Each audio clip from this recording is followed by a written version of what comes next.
Hey YouTube, Simple Grower here. Got a busy weekend coming up. Doing a lot of stuff around the house, outside. We got some clear skies, some sunny days, cold days coming up. But it'll be clear enough for me to get a bunch of stuff done outside. See the frost on the ground. It's cold here now in the mornings. And yeah, so I'm going to try to videotape as much as I can. You know, I get to going a million miles an hour and forget to grab the camera and on to the next thing. But I filmed or recorded me doing some gutters yesterday, clearing out some gutters and some other stuff. So anyway, I hope you guys coming along with me. I won't make it a long one, just here and there what I'm doing today. There's the three sisters in the picture there. It's a beautiful, beautiful morning. I think it's going to be a great day. And I'm going to start my day right now by peeling and slicing up some apples to dehydrate them. Do a few things inside until it warms up. All right. Okay, so my first chore of the day, while I'm waiting for it to warm up outside, is I'm going to go ahead and peel and core and slice some apples. Right here I have some, I look terrible, I haven't taken a shower yet. Here I have some cold water and some lemon juice that I put the apple slices into to wait for them to go into the dehydrator so they stay nice and white and pretty. These I'm dehydrating and show you here, storing them in containers. And I like to, what I'm going to do this Christmas is vacuum seal some of those apples and put them into little gift boxes for friends and family. It's part of that. I'm also going to make some venison jerky, maybe some elk jerky if I get my hands on some elk here, and maybe even a little bit of beef jerky to put into those gift baskets. Get a knife here. Nice. Put a slice down here. And that brings them into little slices like that. Perfect for the dehydrator, just perfect. This Pampered Chef slicer, core, peeler, my sister got me. And it's a Pampered Chef one. And it really works great. I mean, I buzzed through these Honeycrisp apples from my tree, thank you very much, in no time flat. It takes me about 5 minutes to go through enough apples to fill 2 of those round dehydrators. Anyway, that's what I'm doing this morning. I'll take you back when I get my dehydrator full. And here we have the apple slices ready to go in my 2 dehydrators. On this side are apple slices with cinnamon. And over here, just apple slices.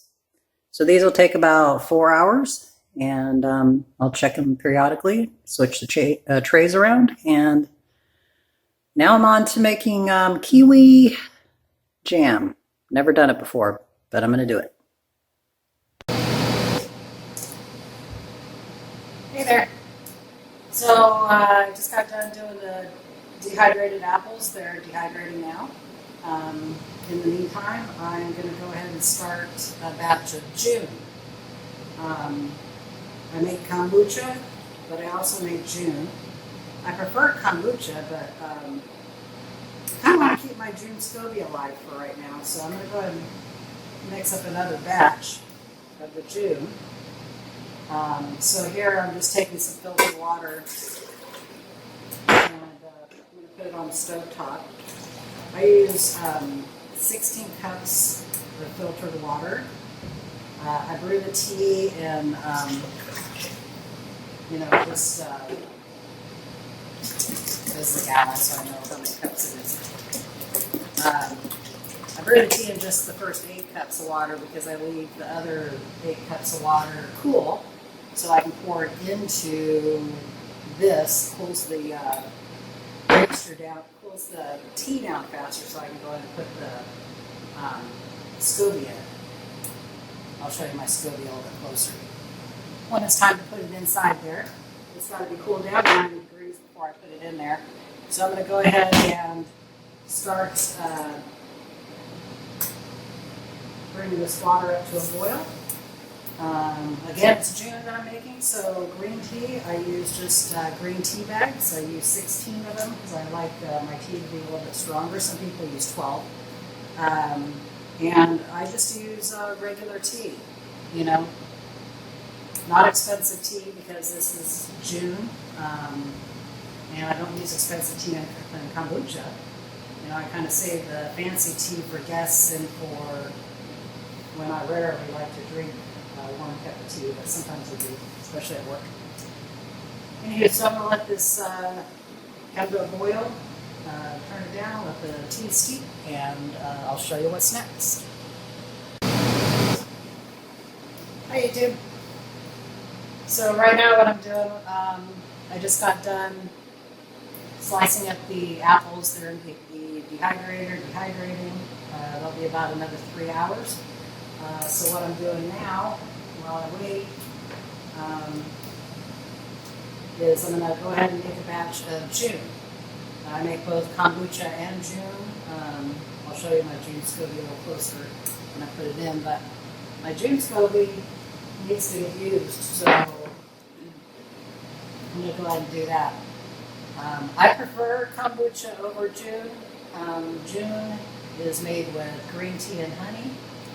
I don't know, something about the flavor of kombucha I like better, but I've only made one batch of June, so I don't want to give up on it yet. So that's what I'm going to do.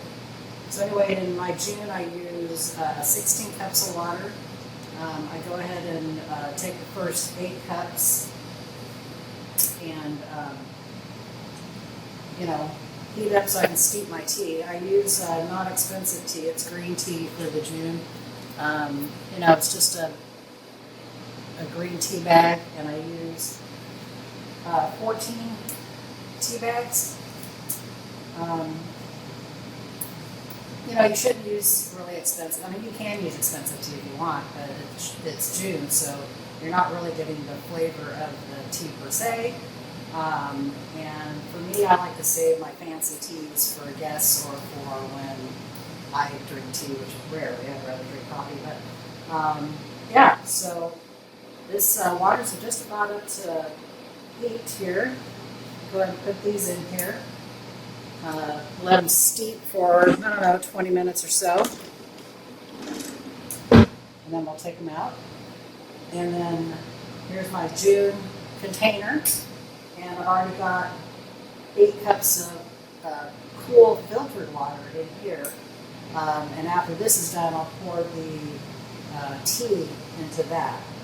I do that so I can get this to cool down faster. You can't put the SCOBY into the June tea until it reaches 90 degrees or less. Otherwise, you kill the SCOBY, which is a living, eating little machine of probiotics for us. Okay, so I'll come back when all this is done.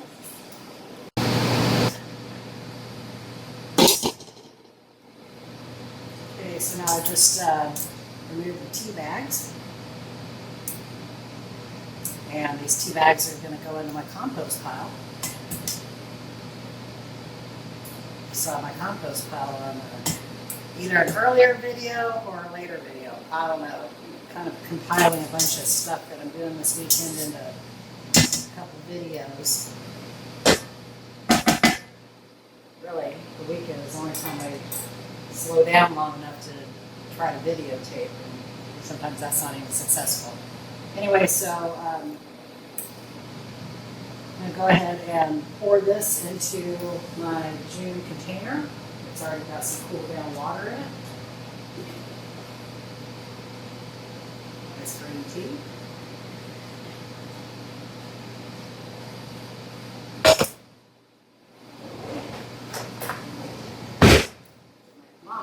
let's see where we're starting here.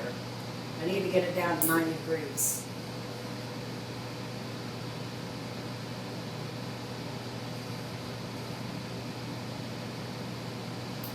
And right now we're at 120 degrees. So I reckon it's going to take probably a couple of hours for this to cool down enough for me to be able to put the SCOBY into it so the SCOBY doesn't get murdered. Anyway, so yeah, I'll come back when I'm doing that. Maybe I'll start something else. Okay, so it's been 4 hours here with the dehydrated apples. That 4 hours went pretty quick. I've been running around like crazy doing stuff. And look pretty good. Check all the trays and make sure. Sometimes you get thick ones and they don't. And the ones at the bottom tend to need a little bit longer time. These feel pretty good though. I'll just let these sit here for a while because I don't have time to deal with them right now. Put them in some jars and in some bags. And these are the apples with the cinnamon. My other dehydrator. These actually feel like they might be able to go a little bit longer. I think I'm gonna reposition the trays here.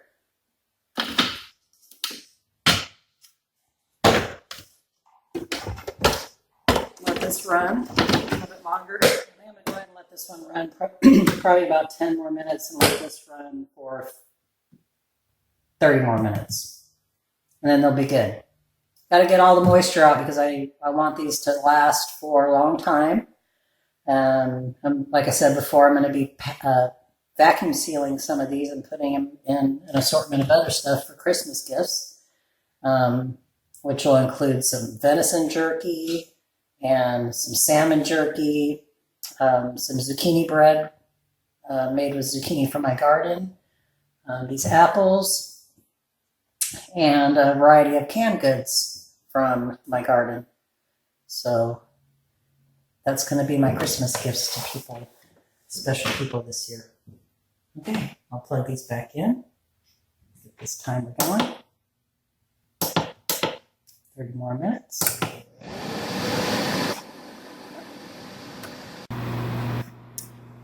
So my dehydrator just finished up. So I think my apples are completely done. I'll let those sit there for a little bit. And I'm on to the next thing I'm going to do in my kitchen before I go outside to work on some stuff. But I just wanted to show this to you guys because this is like totally new to me. My house, my property came with a kiwi bush and vine, I don't know what you call it, but it produces these cute little kiwi. I don't even know what to use for reference here. Use my hand, I guess. I have barely small hands. And these little kiwi, they don't have fuzz on them, and their skin is really thin. They taste good. See, they look like a kiwi inside, and they taste more mild than a kiwi you'd buy in the store well, not the store-bought, but the ones that you get that have fuzz on them. Anywho's, I'm gonna make this into a kiwi jam and see what it tastes like. I don't know, hopefully it'll turn out good. And if it does, then I'm gonna go ahead and jar it up and can it. Got my jars getting ready here. Using some 4-ounce jars. Idea my sister had, since I'm using these as gifts. And, you know, it'll just go farther and I'll be able to share it with more people. Okay, so I wanted to show you the kiwis. Before I get going on this, I gotta chop these guys up. All right. Okay, I just wanted to show you this, the kiwi, 3 cups of kiwi I'm using. along with some pineapple juice and a little bit of sugar and pectin to make my kiwi jam. I whirred this up in my food processor and I did it in 2 batches. So over here is the first batch that's ready to go in the saucepan. This one I whirred up a little bit finer. And then this one over here I whirred up so it's a little more chunky. I'll put this in the saucepan and, it just gives it a little bit different texture. See how it turns out. I think it'll be good. So I'm getting ready to do that. So anyway, kiwi jam. I don't know if you guys know Josh Gannon. He's a nice young man from Western Australia. I think it's Western Australia. I see him and his mother on the YouTube a lot, and I comment on his videos, and he comments on my videos a bunch. He's a really nice guy.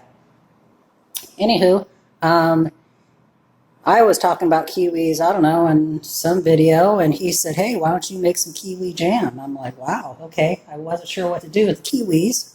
Really, I kind of had an idea you can make jam, but I didn't even know if these tasted good, And they taste pretty good.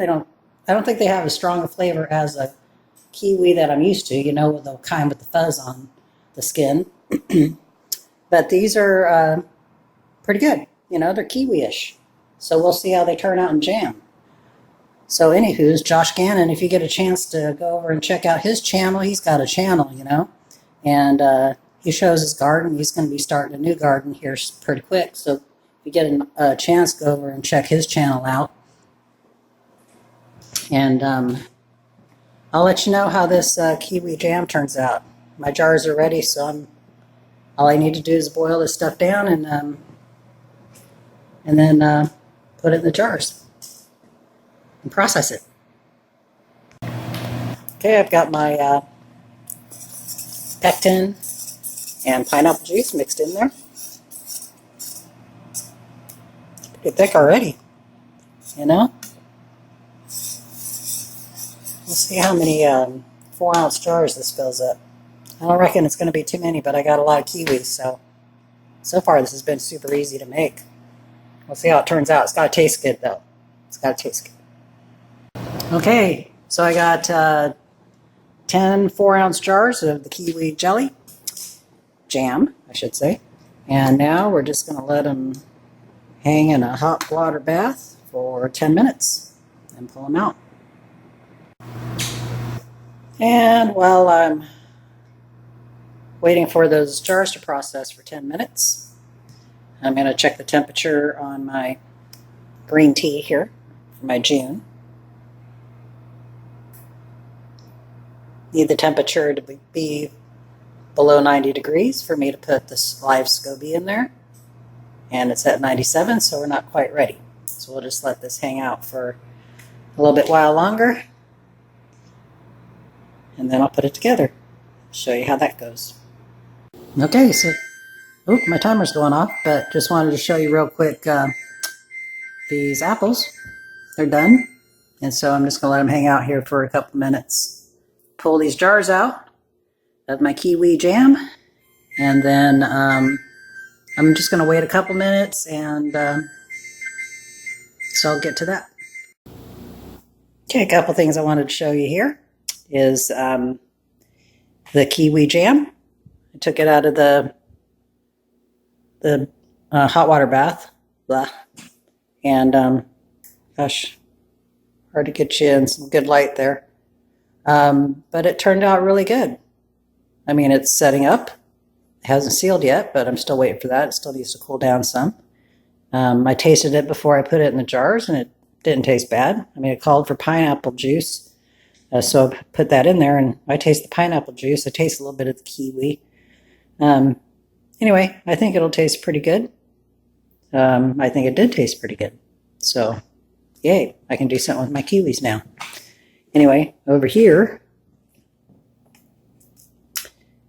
my June, or excuse me, not my June, but the green tea for my June is down to a low enough temperature that I can put the SCOBY in there. So what I'm going to do now is I'm going to put the honey in there. It's raw honey. You can use any kind of honey. The last batch of June I got the honey from a friend of mine, which I thought was super cool. This is what makes June more expensive than the kombucha because it calls for raw honey. And wow, this smells really good. This is,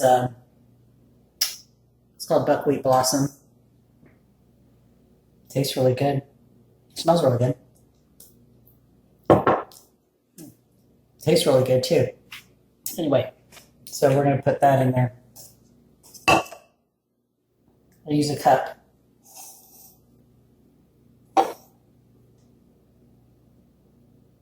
Some people use 3/4 of a cup. I use a cup. Basically, this is got some of the comb down there.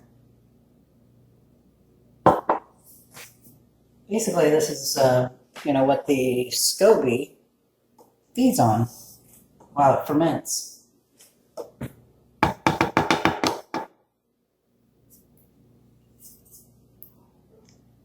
Good sign when honey crystallizes like that.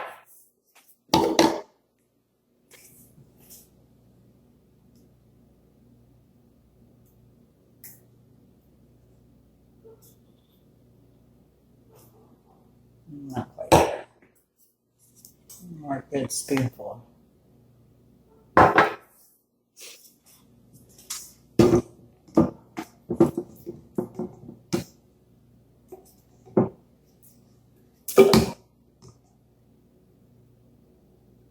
I could have mixed the honey in right after the tea was done.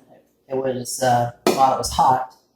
Of course, the honey would have melted faster, but it's still at close to 90 degrees, so it's not going to take long for this honey to dissolve.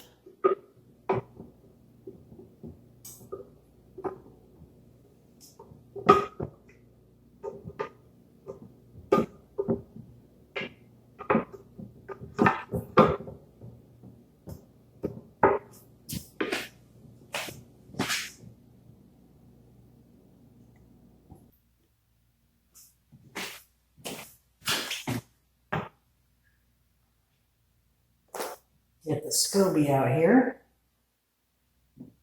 And there's the little guy. So actually I have 2 or 3 SCOBYs in here now. I'm going to go ahead and put them all in there.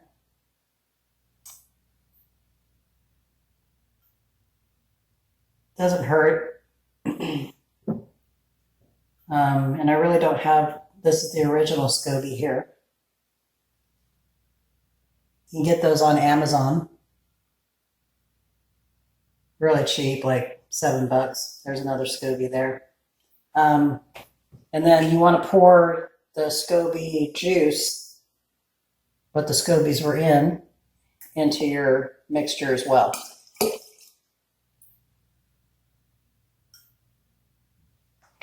Okay. Now, get going. The SCOBYs may float, they may sink, they may start out floating and then sink, they may start out sink and then float. They just do their own thing. Your job is to leave it alone, period. So what I do is take a dishcloth, not paper towels, no bueno. I take a dishcloth, and best if you double it up. I even triple it. Just because, fruit flies are on the way out, but they're still around. I'm canning a lot, so they're around, and boy, do they love the fermented stuff. Anyway, I'm going to move the camera. Well, maybe I'll just take it with me. I have to open up my kombucha cupboard right there. And let's see if I can get a shot of it. Yeah. You'll be able to see me put this up there. Got my kombucha up there already. It's heavy.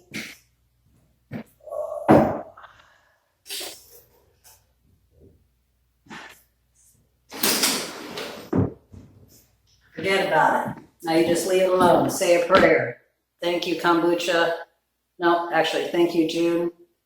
I bless you and I hope that you give me something very good to drink in about a week and a half.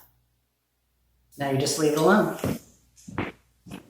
Okay, well, I wanted to tell you guys also that, so I'm all done with, or not all done. I'm done with most of the stuff that I have to do inside. So now I'm going outside.